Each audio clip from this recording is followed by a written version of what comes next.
Through your widespread trade, you were filled with violence and you sinned. So I drove you in disgrace from the mount of God. And I expelled you, O guardian cherub, from among the fiery stones. Your heart became proud on account of your beauty.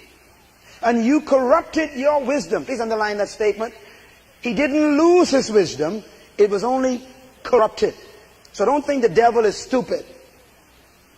He's still wise, but his wisdom is corrupt. It is perverse. So I threw you to the earth. I made a spectacle of you before kings. By your many sins and dishonest trade, you have desecrated your sanctuaries. So I made a fire come out from you, and it consumed you, and I reduced you to ashes on the ground. In the sight of all who were watching, all the nations who knew you were amazed at you. And they said, you have come to a horrible end and will be no more. That statement, no more, means you'll never be cherub in this heaven again. I want to just mention a few things from this verse that are very important. Now please notice generally that God created Lucifer, the bearer of light, as a covering cherub. Underline that term, please. Covering cherub. The word cherub means guardian or protector. The cherub is an angel, the most beautiful angel, and I guess the most intimate angel to God himself is a cherub. Because a cherub was created by God to protect or to safeguard God's holiness. We have a few of them mentioned in the Bible. Michael is named as a cherub. Gabriel is named as a cherub. And this particular one, Lucifer, is also named as a cherub. These are very, very unique angels. They are very close to God. They are the ones, you notice the Bible talks about them being around the throne and the fiery stones. John talks about how the throne of God looks. And the word mount there in that passage, the word mountain, doesn't mean a physical mount. It means the place of God's setting. In other words, where the power of God sits. That's called the mount of God. It's not a mountain as we know it. It's a place or the throne of God's setting. God has around that beautiful throne, obviously John saw them, his rug is made out of diamonds. How would you like that? Topaz and beryl and all these beautiful stones are just sparkling all around God's throne. Just that's his rug is made of stuff you buy and die for. You know, now if his rug is made out of diamonds, no wonder why the streets are made out of gold. That's local stuff. No problem.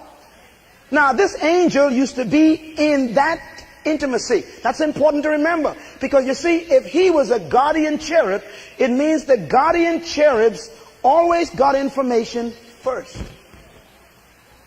Write that down. So Satan, formerly Lucifer, knows a whole lot about God and about what God's plans are, and maybe more than you do. That's why we got to be careful with Satan, because he's not a dumb cherub. He used to be a cherub. Cherub means guardian angel. These are the ones who had a lot of wings. You know, the wings over the head and the wings in the hand, all these wings. There's 7 wings. They're the ones that kind of covered God's holiness. These are the ones that God told Moses to build in the mercy seat, with their faces looking down at the blood and their wings spread back to protect God's holiness from the sins of men. And when the blood is there, they can't see the sin. It's covered by the blood. That's why they are on the mercy seat. They are God's intimate cherubs. Now, they don't guard God because God is afraid that someone's going to attack him. Okay? A guardian cherub doesn't protect God from bad things. They protect you from God. Let me say that again. You all don't understand the cherubs. The cherubs don't want God's power to kill you. That is why on the mercy seat, their heads are facing each other, which means that they are both looking down at the mercy seat. What's in the mercy seat? The law of God is in the box, which is the sign of our fall. The budding rod of Aaron, which is the sign of our debt and our need for life. And also some of the manna, which is the sign of our grace and dependency on God. When the cherubs look at that, The only way that they could allow the presence of God to come into your presence is when you put blood over that stuff. So the priest used to pour the blood over the mercy seat so the cherub could see the blood. When he saw the blood, then the presence of the Lord could come, so that the blood could protect man from being destroyed.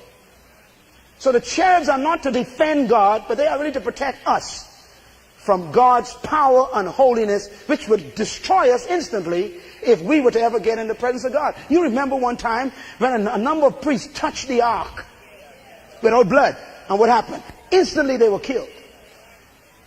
And that's why we got to be careful when we begin to handle God's glory without caution and without respect and reverence. Thank God for these cherubs. Now, this angel, cherub Lucifer, was that intimate with God. Before God created man, God conceived man. Therefore, Lucifer knew about you before you knew about yourself. Remember, Lucifer used to live with God in the head office, in the inner courts. This is not some imp angel out there flattering around. This is the big boy. Hello? I mean, the best way to describe his importance is, well, let's talk about how does God say it? God says, you were the model of perfection. In other words, God says, when I made perfect things, you were one of the best of my perfection. Boy, this must have been an awesome guy. No wonder why it says, because of his pride, because of his beauty, he became proud. This guy was so good looking, he was impressed with himself. Now, the cherubims are also important angels because they were given authority. Now, the other angels are given commands. But all cherubs have authority. They have a will. That's why it's important to understand how he could decide to rebel against God. Michael could too, and so could Gabriel. But Michael and Gabriel stayed in the truth. Hallelujah. But this one left the truth. So therefore he became the first lie and the father of lies. He was so beautiful that God himself called him the model of perfection. Verse 13, you were in Eden. Now let me just correct something here. Someone said to me some months ago, that means the devil used to live on earth.